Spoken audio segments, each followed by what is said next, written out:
In the quiet moments before the world wakes up, there's a place where pain meets peace, where every breath feels like a prayer and grief stands still. We carry the weight of what was and search for meaning in the smallest things. And sometimes all it takes is one moment to remind us we're still here, still healing. Hello, everybody, and welcome to another episode of the Grief Let's Talk About It podcast. You guys know who it is. This is Tony Lynch. I'm the host of this podcast. And yes, we are your number one podcast to bring you stories around death, dying, and grief, all the messiness that comes in between, with some amazing people out here doing some amazing things, changing people's heartbeats, one heartbeat at a time. Now, before we get started, I would like to say, if this is your first time tuning in, do me a favor, head on over to their YouTube channel, hit that subscribe button, hit that bell notification so you'll be notified every time that we drop a new episode. And most importantly, this is a live stream, so if you have any questions or comments, please put them in the comment section, and we'll be sure to answer them as we go. Now, I have to say this is for educational purposes only. Now, without further ado, guys, help me welcome my next guest, Elliot, to the show. Elliot, how you doing, brother? I'm great, Tony. Thanks for having me on. Of course, man. Thank you for being on, man. And it's been, we've had the chance to talk, man. I'm really looking forward to this. But before we get started, go ahead and introduce yourself to the audience, man. Tell people who you are, where you're from, and about the work that you do. Great. I'm an ex-New Jersey boy. That's why I talk a little bit fast and I say coffee talk. But I'm here in Northern California now. I run 3 entities. I've been an entrepreneur my whole life, 2 financial services companies and 1 foundation. Very exciting what we're doing. And I think 40 hours a week is part-time. You sound like me, man. I'm constantly working, man. Constantly trying to do things, put everything into perspective, get things where it needs to be. So let's talk about the work that you do, because I love the fact that you help a lot of people in what you do. So let's talk about that for a little bit. Well, I think you're talking about in this world of grief. I have a son that took his life 10 years ago, committed suicide. You're not supposed to use that phrase anymore. But he was a sophomore at the University of Montana, took his life, walked up to the highway, jumped in front of an oncoming truck. And in his suicide note to us, Tony, he wrote us a message that said, "Mom and Dad, I've been thinking about this for a long time.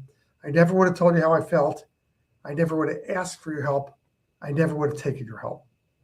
And it was on that note, bringing his body back to California for burial. I kept reading that one paragraph, and I turned to his mom and I said, "We've got to start something, maybe a foundation, maybe a charity that can help families from not having to go through this devastation, this destruction that we're just starting to go through." And it was on that note that we started A Brighter Day charity, www.abrighterday.info. And we started that with the idea of creating resources on stress and depression with the goal of stopping teen suicide.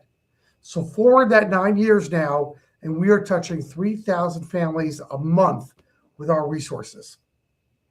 Wow, man. Well, I want to say first and foremost, man, thank you for the work that you do. It's really important. We talked about this a lot more because it's been something, I don't know if it's a generational thing, but we are losing a lot of children these days and trigger warning for anybody out there, to suicide, to them taking their lives. And what else can we do to help combat that? Right? Maybe paying attention, what are we missing out here, to make a bigger impact alongside of you? Well, let's think about what's going on in the marketplace right now, on the marketplace of teens or young adults out there. It's very funny. We live in a generation now that is the most depressed generation, the most drugged, and I don't mean bad drugs, but drug generation for bipolar and depression in the history of the United States right now, maybe in the history of the world, of any country right now. And if you just compare that to the generation of the 1930s, here they were, massive 25% unemployment in the 1930s. People couldn't get jobs. Germany was beginning to rebuild, to go on a march where 50 million people would die. Japan was already taking over the Philippines and entering China. What a horrible time, but we're more depressed and incapable today than we were in the 1930s. So why is that happening? And it's mostly happening, it's believed, because I'm not an expert, I'm a dad who runs a charity. It is believed that the social media and guilt from the social media is destroying our teens, that they are moving inward instead of outward. So when you grew up, Tony, and many of the people listening to your show, you went out and played and you learned how to socialize. And, if you and I were playing baseball together and football and we got into a fight and hated each other on Saturday, on Sunday, we might need each other because we're on the same team. Yeah. And we learned how to get along. We did. We learned how to deal with each other. If you were into sports, you definitely learned how to get along because of talent mattered way more than anything else about you. Could we win? And so, but that doesn't exist today. We see each other differently. We don't communicate as well. And when my father came home, and my mother was sick when I was in high school, when my father came home and I said, "How was school today?" And I said, "Okay." He said, "All right." And he walked away.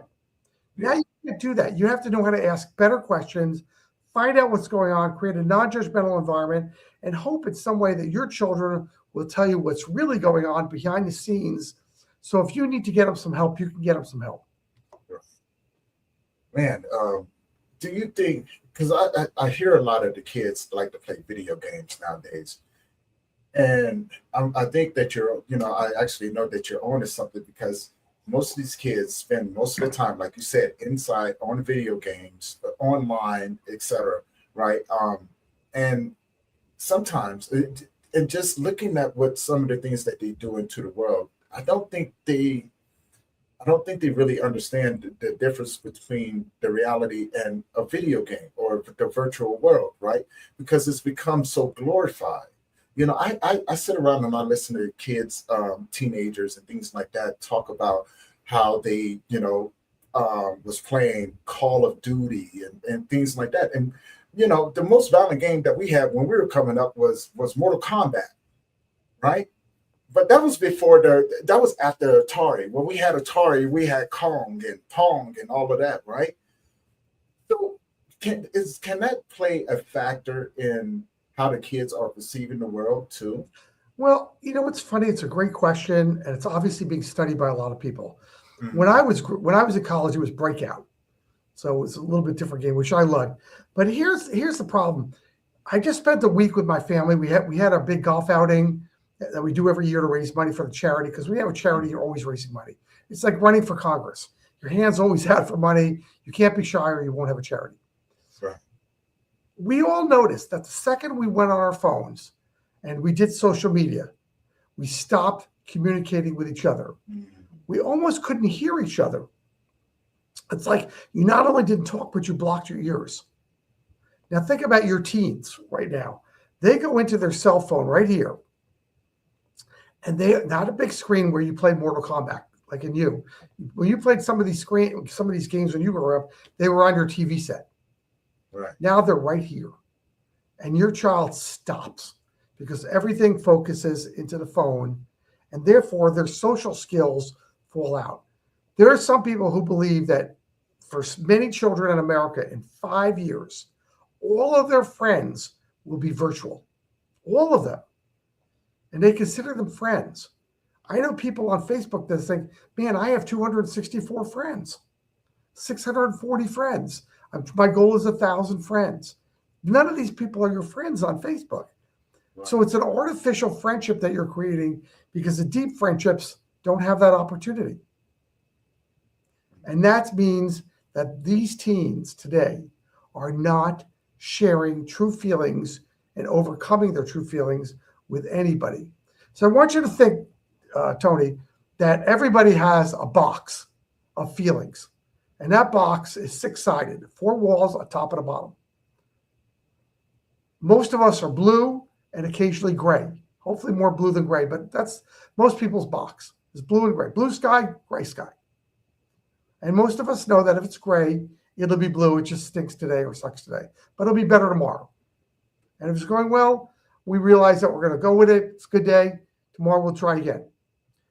But for the people that are getting depressed, the color black is beginning to fill their walls. The darkness of the color black is filling their walls. And when it fills all 6 walls, the reaction is, well, today sucks. Yesterday was just as bad. Tomorrow is going to be even worse. Nobody's going to miss me anyway. And now we're into the world of suicide. That's what we have to stop. We have to stop that six-walled black box, jet black box, the colorless, odorless, my world stinks box. We have to stop that from happening. And we do that with good communications.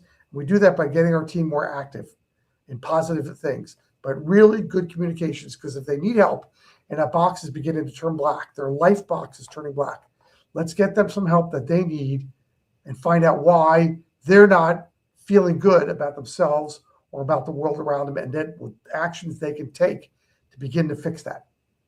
And it doesn't take much.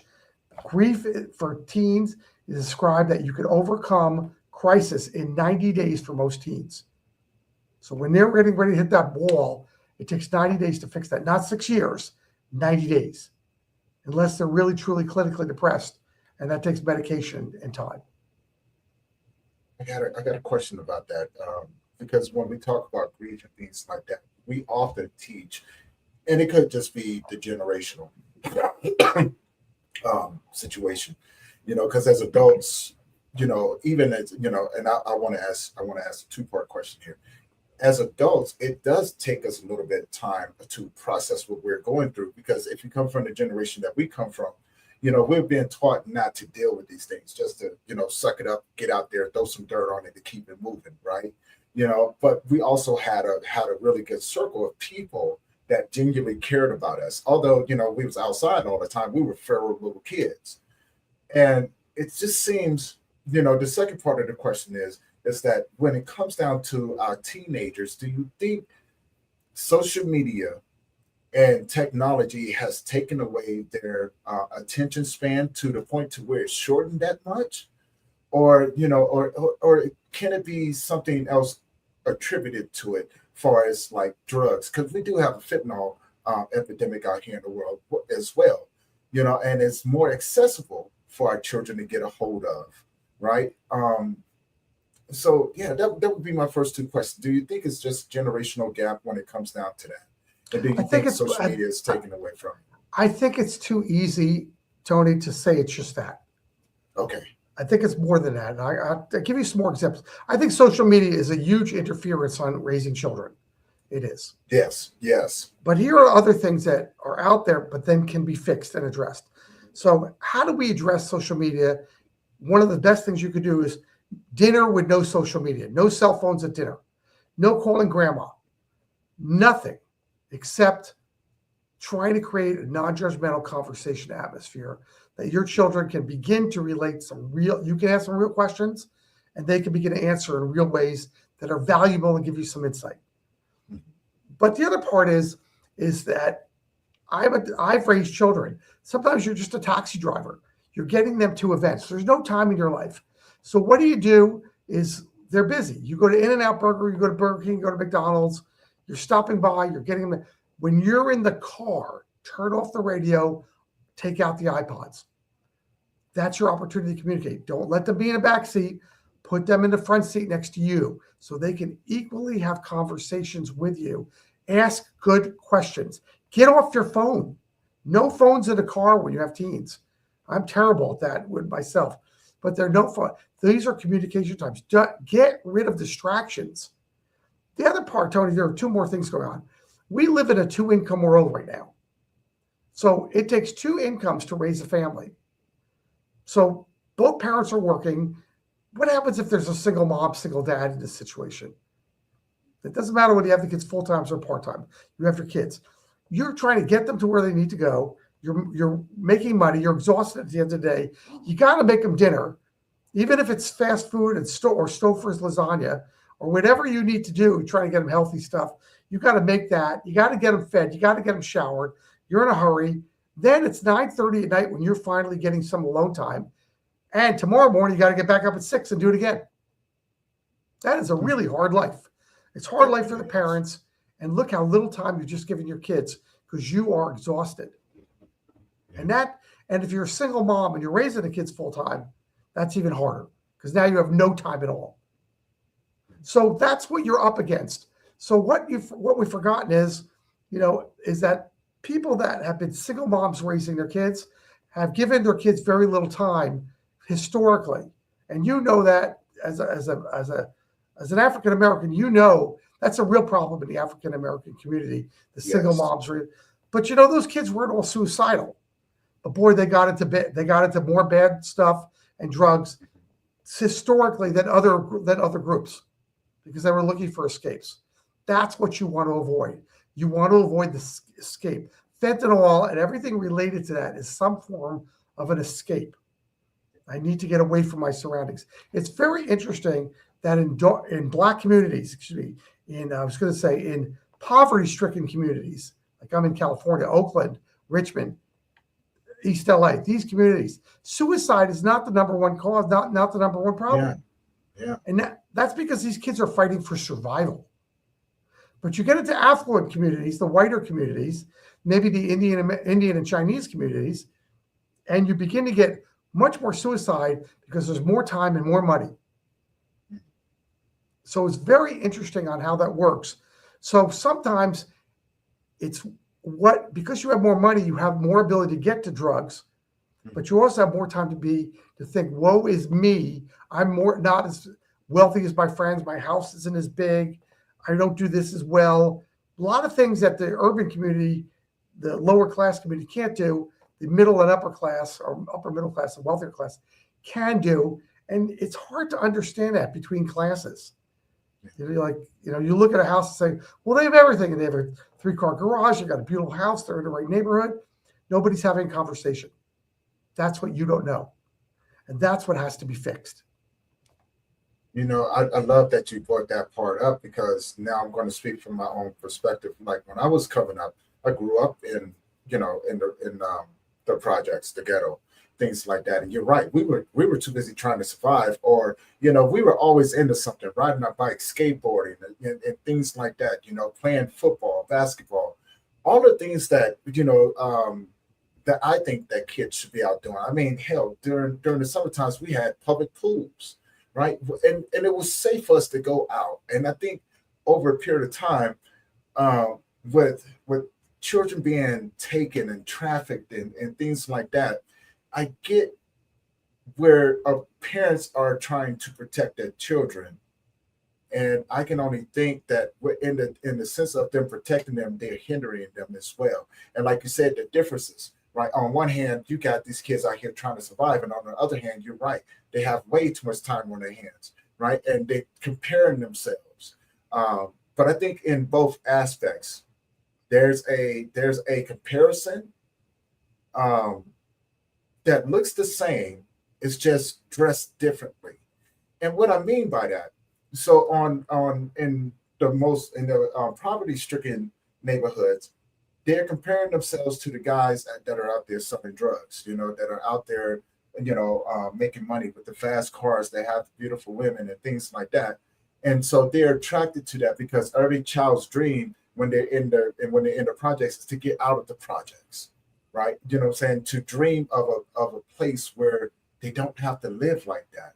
Whereas the other side, there's a sense of, we already have this, but Tom down the street has a Lamborghini.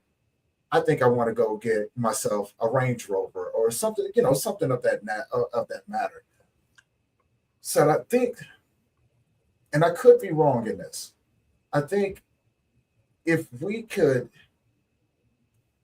put each other in each other's environments in order to learn to share their similarities, we may begin to see that we are all alike in so many ways and be able to share each other, right?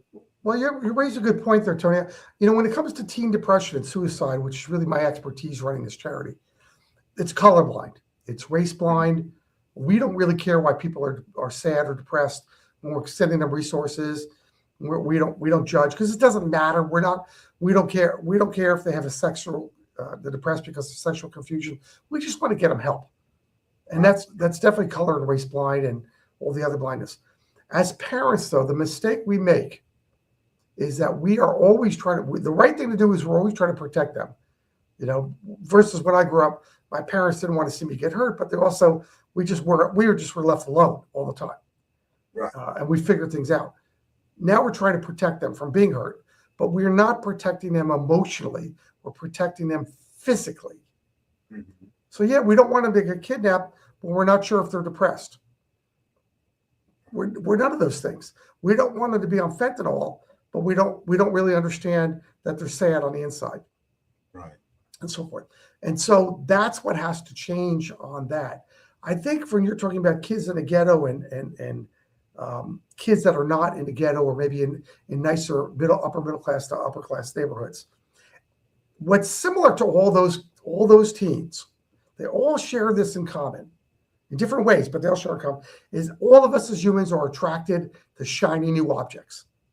Yes. Okay. Yes. And so when you're a teen or maybe a preteen even, you cannot differentiate the shiny new object is with a good person or a bad person. Mhm. You can't do that. The people that are on TV that do bad things, that go to court, like we have right now, a very famous, rapper that's now in court. And maybe by the time we air this, he's been guilty or not guilty, whatever. That how much I don't know how much this guy's worth, $400 million. How many people have been attracted to him over time and said, I want to be just like him. Yeah. And then he's been a bad person all along. As you talked about the drug dealer that's driving the brand new Ferrari and with a beautiful woman in a mink coat or fur coat. Boy, I want to be that person that's driving a Ferrari with a fur coat. And then you make some of those same bad decisions. There's no differentiation versus the entrepreneur, versus becoming Jeff Bezos. I want to start a company and have enough money to have a $1 billion wedding, which seems really stupid and a waste of money and all that. But he has the money to do it, and those are probably the two extremes. And I'm not saying you should be either one of them, but they're shiny new objects.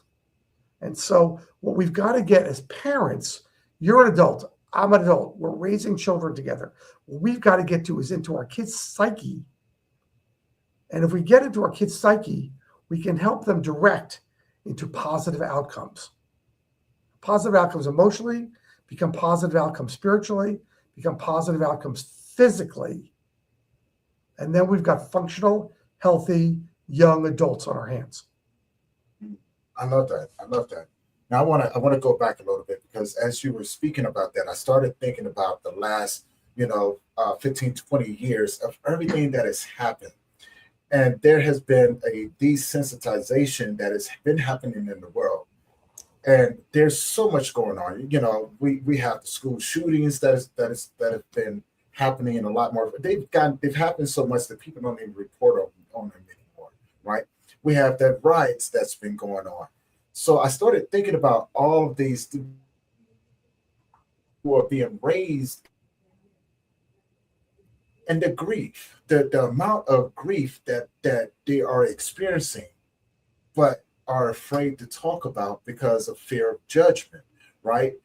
Because when you have parents like us, Gen X parents, who have now just recently started addressing our underlying traumas, our underlying griefs, and finally asking for help for our addictions and our alcoholisms, and our mental health, because back then no one talked about it.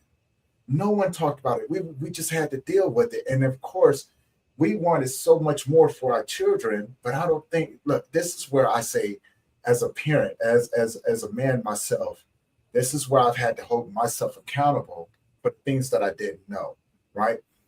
And I think a part of that was thinking that our children was supposed to be like us, right? And we didn't give them the necessary tools. We pretty much said, we don't want you to be like us, and we just put them out there and pretty much told them, you go ahead, do what you want. We're not going to stop you, right? It's a hard thing. Look, you're a parent, I'm a parent. Mm-hmm. It is a hard thing to say, I'm going to create a non-judgmental atmosphere for you, my child. And now as a father, and as a type A father, I want to fix everything around me. I want to fix you right now, Tony. I've got 7 things on my list that I could fix about you. And I'm a fixer, because as a guy, I'm always a fixer. That's what we do. We fix.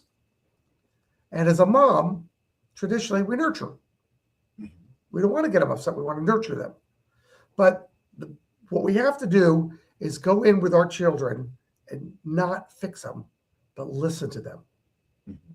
And then try to steer them to get them better health. It's counterintuitive as a good parent to just listen and not fix. Because you cannot just fix a poor emotional state. You can fix my broken hand. You can fix what you could see. You can get me to a doctor for where I just got cut on the forehead in a fist fight at school. There are a lot of things you can help me with. But if I'm feeling sad on the inside, the first thing you have to do is listen to find out what's really going on, and then take some action or offer some action. And maybe I don't need action. I just want to be heard. Right. But you can't do it because you're too busy trying to fix me into the person you want me to be. Right. Yeah. Yeah.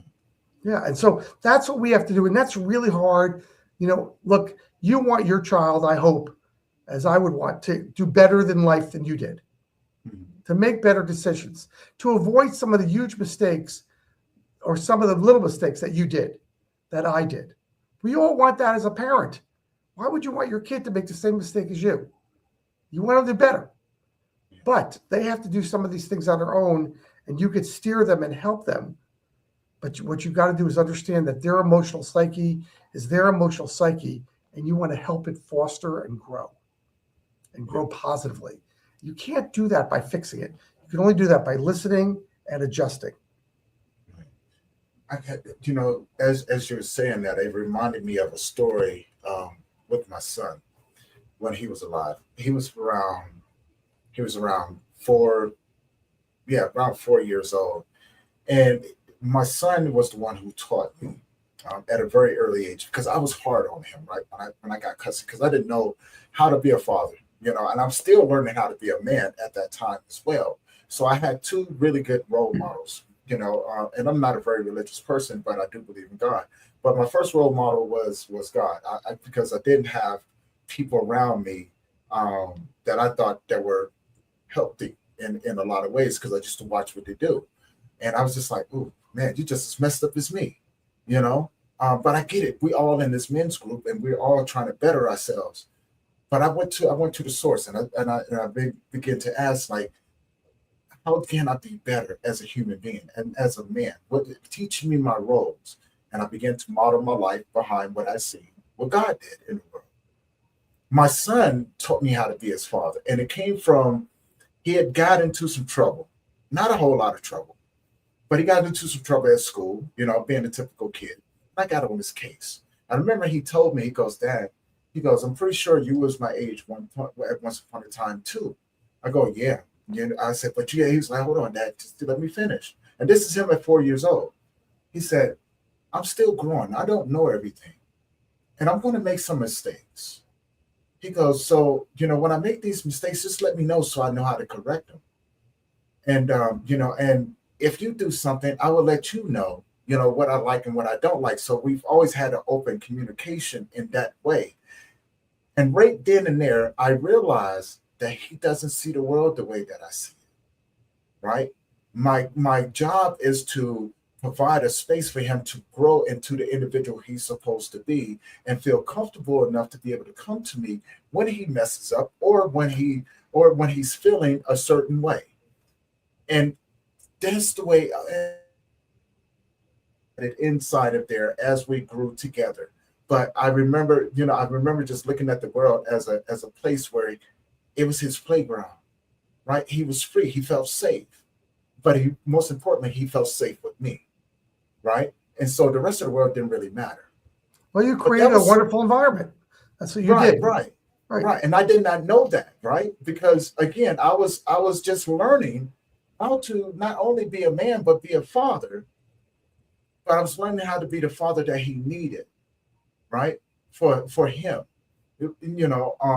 and it took a long time. It took a long time of getting outside of my head and understanding that he is going to make his mistakes. And yes, I will have to discipline him on certain things because I would rather correct him. So that way he goes and he understands. But I want him to be comfortable enough to be able to come to me and go, hey, Dad, I'm not okay today. So isn't it amazing, Tony? And you've had that's a great experience that you've had. Don't you wonder now how anybody can walk away from trying to be a good father to a kid. Yes. It's Yes. amazing. I've said it. I just had this discussion yesterday. I'm a big fan of adoption. If it doesn't work for you, adopt. It's okay. Kids need parents. I don't care if you're adopting a 5-year-old or a newborn or a 10-year-old. Kids need parents. And I was just giving advice on this the other day, and they said, I don't know if I can adopt and love that child. And I said, so do you love your dog? Would you jump in front of a car for your dog? Does the dog sleep on a bed and lick your face and do all these amazing things that dogs do? Unconditional love, no matter what your day's like. Yeah, of course. I love my dog. I said, did you give birth to your dog? I mean, you do anything in the world for your dog or your cat, but you qualify that if my child doesn't have my genetics or my color, or my race, I can't even adopt from a different. It's the stupidest thing in the world. Right. A child loves you unconditionally, and so you've learned now through your experience, which is probably a little bit different than my experience growing up. You've learned that you can be a great father if you're involved and get involved. Right. Don't be a spectator. Be a participant in parenthood. And when I hear these commercials on TV for big brothers and big sisters and adopt a child and all these wonderful organizations, a lot of them that just know that these kids, even up to age 18, they want a family they can cling to because they're getting nothing. And they're starving for people who can be good parents like you or like me. I wonder why more people don't do that. I have a thought about that. And I could be very, very far off. But from what I've seen, a lot of these parents don't know how to be good parents because they haven't dealt with their traumas. And so from what I've seen, a lot of these parents are hiding like their addictions, their pill addictions, or their alcoholism, or various different things. Like it's unresolved, right? The traumas and things that we carry along with them, the unresolved griefs, the people that we've lost, that we've just been told this is just the way that it is, and you just have to keep going. And there's a fine line where most parents would go, I don't have time to do this because I have to make sure that my child is okay. Not understanding that the child is experiencing something similar, and there's a gap in communication where no one's sitting down, as you mentioned before, sitting down and saying, let's talk about this. I'm gonna let you talk without being interrupted, and then I'm going to tell you what I've been going through, and being able to build a better bond with each other inside of the home and outside of the community. Because then we realize that so many other people are being affected by similar things, right? And this is just coming from somebody who's been in the grief field for a little bit, and I'm still a student of this thing, and I don't have it all down packed. But these are just certain things that I know that can be building blocks, You're to be able to 100% correct here. Look, every parent, I don't care who you are, has shtick. That's the word for it. You have baggage. I like shtick over baggage. It feels good to say. I love it. Shtick. You have that, and you inherited some of that from your parents. Mm-hmm. Whether you came from a 2-parent family or 1-parent family, you inherited their issues, their baggage, and you hopefully didn't pass it all along. But you did. You passed some of it along, and kids are going to pass some of it along, and that's how it works. For kids, you can't just say get over it. My father, a Depression-era child, greatest generation type of person, World War II, born in 1915. Mm. He would just say, you got an issue, get over it. But he passed along, especially to my sister, all types of his shtick that wasn't good. Mm. He did. She's got issues today at 70 years old because of him. Parents have to get over it. Figure out how to get over it, because your kids are more important than your issues. But deal with your issues in an adult way. Get some help if you need it, but don't give it to your kids. But give the time to your kids that they need, and don't be so wrapped up in yourself. Right. Now, I could say that to a parent because you're parents. You cannot tell a kid at 16, "Hey, Jimmy, I'm sorry you're depressed. Get over it," or your kid will be a suicide-based kid, do something bad. because they can't get over it. They don't have the tools. But at 36, you better find a way to get over it, or 46, or get some help. Don't be a victim of your parents' shtick as an adult. Find a way to get over it, or find a way to get help and get over it, because your kids deserve you at your best. Right. And I love that you said that, because it actually, talking about getting the help and things, it's been, this is where the last few years since the COVID epidemic, things have become more prominent. The support that's necessary for us to have, because it's out there and it's readily available. Like, you could, this is one of the things about social media that you can do. You can always go on social media. You can find support groups, right? You can bounce around from support group to support group until you figure out which one that works for you, right? And it makes it very easy. We live in a virtual age where, you can go to your computer. Now, nothing will ever benefit the in-person connection that you will have. But if you can't have that, then you can go to a virtual group, right? And be in there and be around other people from across the world. And those are the benefits that I've seen. There are downsides to it, yes, but it's a start, right? We've created a teen. We've created, Tony, a teen tech crisis texting line, because teens love to text. For teens. This is for all the parents out there. It's free for your teen. It's 24/7, all 50 states. Most teens are contacting us from 3 to 6, or in the afternoon, or midnight to 3 a.m. They're contacting them. They're texting the word brighter, BRIGHTER, to 741-741. So it's a great texting program. It's free. They can literally do it all day and all night, and they will be texting trained professionals who will help them and get them some help if they need it. And that's amazing. We get that. I want you to know that every teen in the first 5 minutes asks the same question. Am I the only one feeling this way? Because we've let them become so isolated, whether it's social media that we talked about, or too busy from the parents, able to get in their lives. They feel totally isolated.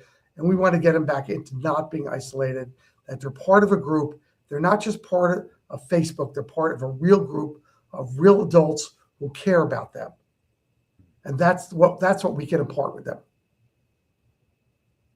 Now, we also have, along with that, and thank you for that service, because I want to make sure that people know how to find that and give it to their teens so they can utilize it a lot more. Because I love the fact that you're reaching over 33,000 families a month, right? And that is freaking phenomenal. I wish we could get those numbers up there a lot more. But one step at a time, man. One step at a time, But now we also have the 988. Is that because I know since it's been started, and I don't want to sound skeptical about it, but a lot of people have utilized it, and I've heard the horror stories on it, where, I knew someone who called and pretty much they were told, oh, well, just do this, that, and other. And there was, and I don't know if it's maybe just a demographic type of area or something like that, or if it's something that needs to be fixed from within, because we need to get better support in there, especially for those individuals, adults as well, that are calling to get the help for suicidal ideation, right? Like you said, trained professionals, and I know they advertise it, and I'm a huge supporter in it. But I've heard the ups and downs of it as well. I'm with you on that. Let's get everybody help that they need, no matter who they are. Okay. Let's try to be colorblind, race blind, sex blind. That's what I'm saying. Everything blind. Get them some help. That's what we do at A Brighter Day. That's what you're doing with this podcast. People are struggling today. Let's get them some help. Now, one other thing. When we think about the grief, in your own thoughts as a father who have had to endure one of the toughest losses around, two. Not only did you have to endure the loss of your son or your child, but you had to endure it through him writing a letter and eventually taking his own life. as a father, and I want to speak to the other men out there with you. How do we, as men, do better about talking with our young men about these things? I know we talked about as parents and things like that, but from your own perspective, having to have navigated that world yourself. And the reason why I'm asking is because I help men like ourselves navigate that, right? And most men, when we come out here, we're still under the impression that we have to be tough, that we constantly have to be in competition with one another, and we neglect the conversations that we need to have with our young men and our daughters. Well, let's give, first of all, for people that have gone through suicide, we're called survivors. I think it's a stupid phrase, stupid word. But I want to give, for anybody that's gone through grief, let's make sure that we give ourselves permission to grieve. Let's start with, okay, I'm going through this. Those 7 stages of grief are real. You do go through all those: anger, mad, regrets, you do really go through that stuff. It's true. So it's okay to do that. As adults, what your question is, how do we help children? Let's give ourselves permission to be present with our child. Be in the now and be present. Your shtick is your shtick. You have it. You got it. It's your issue. Don't give it to your child. But when you're with your child, and this is the hardest thing be present for your child right now. They need you to be there, and be empathetic, be sympathetic, and be understanding. And try to be non-judgmental, which is really hard. But think about, from their point of view, that's empathy. How can I help my 12-year-old or my 14-year-old, my 15-year-old? I don't have to slap them into manhood. They'll get there. I have to work. I have to help them get there. So let's talk about what's going on at school. Let's talk about what's really going on with their friends. Let's talk about what's going on with chemistry that they hate. Let's find out what they love, what they hate. Their best friends, their worst friends. Their best teacher, their worst teacher. And then find out the whys. Why is it that you don't like Jim in school? He's a jerk. Why don't you like your chemistry teacher? What is he doing? Maybe we can get you some help in chemistry, if that's the problem. Do you hate it because your best friend hates it? Do you not show up to class anymore? What's really going on in chemistry?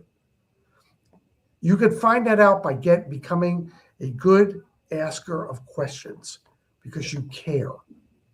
And if you care, that's half the battle. That's what I would do as a parent. Ask better questions so we can get better answers. I love that.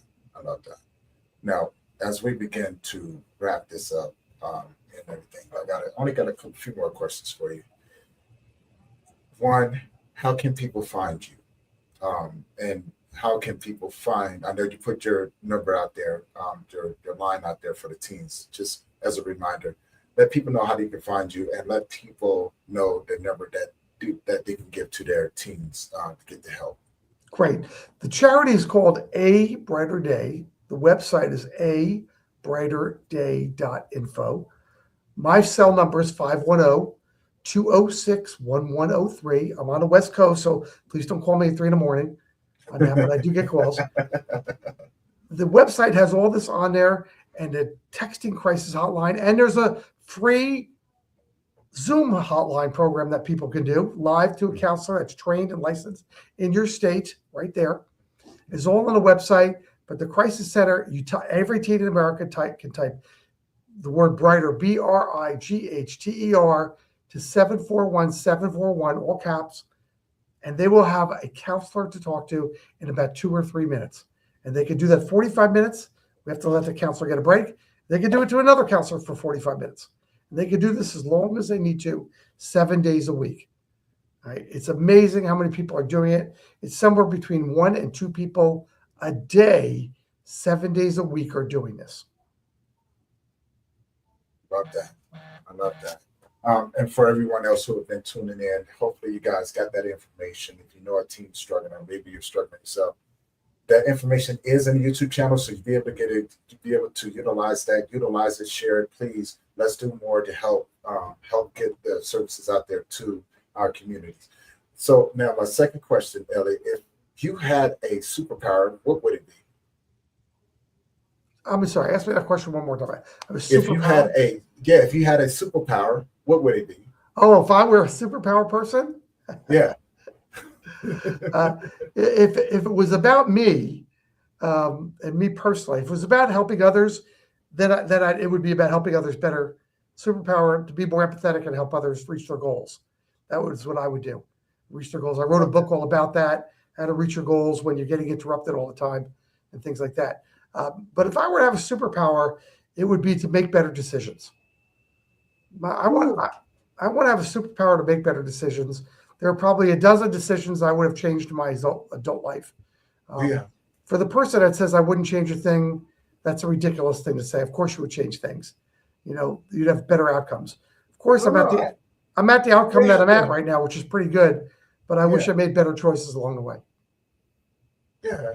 Well, I remember I said that too, but I look at it as if had I not made those decisions, I wouldn't be who I am today.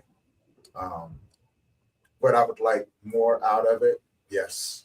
Would I like more time with my son? Yes. But I look at the time that I've had and I go, it was worth it. Right. Yeah. And of course, we all, as adults now, we look back and go, man, I really wish I hadn't dated that girl back then. Type thing, right? Look, I want to be really thankful. You mentioned, your faith in God in your life. And I don't know if it's as strong today as it was when you were young and you needed it more, or it's just as strong.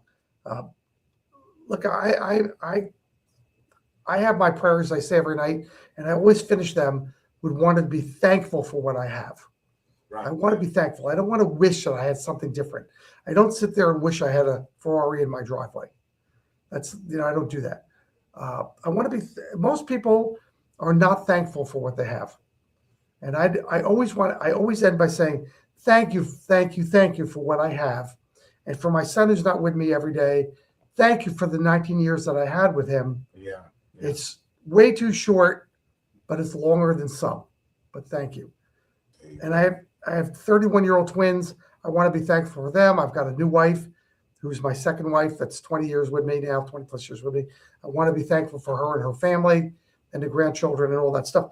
We don't think about what we have enough and really be thankful for what we have because we're too busy thinking about what we don't have. So it's pretty good what we have for most of us. It could be better. Let's make better decisions along the way so we can help it become better. I work in the world of money. My company's Prosperity Financial Group. That's what we do. We help people have better financial outcomes. It's hard work. You really got to work on it every day. Yeah. I love that. So one more question for you, my friend. If you could leave the audience with something, what would you leave with? My mother always had this phrase for me. I think that's the phrase I live by. And that is, you could do better today than you did yesterday. And you could do better tomorrow than you did today. So when I come to work, and I got to my work ethic from my father of the greatest generation, Depression era generation, that phrase, that little devil or angel on your shoulder, depending on a point of view, is, am I doing better today than yesterday? And am I doing more today than yesterday? Will I do better tomorrow than today? And because of that, there's a drive to do better and a drive to succeed that improves every single day of my life. I love that, man. You are such a huge inspiration, man, and a lot of gratitude to even have you on the show out of your busy day and share your work, your amazing work, and your journey. Such a huge inspiration for everyone out there. Like I said before, Elliot's information is in the YouTube channel. So if you haven't already, do me a favor, head on over there, hit the subscribe button, hit that bell notification so you'll be notified every time that we drop an episode. And with the help of amazing individuals like Elliot, let's help make a difference in our teens' life. Let's get the support and that they need and deserve out there. And with that being said, guys, I'm Tony Lynch. Elliot, thank you again for being on the show. We're going to conclude this episode. We're going to see you guys in the next one. You guys already know we do one every day, right? So if you don't want to miss one, just go there and hit that bell notification. We're going to see you guys in the next one. I love you, and always thank you guys for your continued support. All right, man. Enjoy your day. Catch you guys later.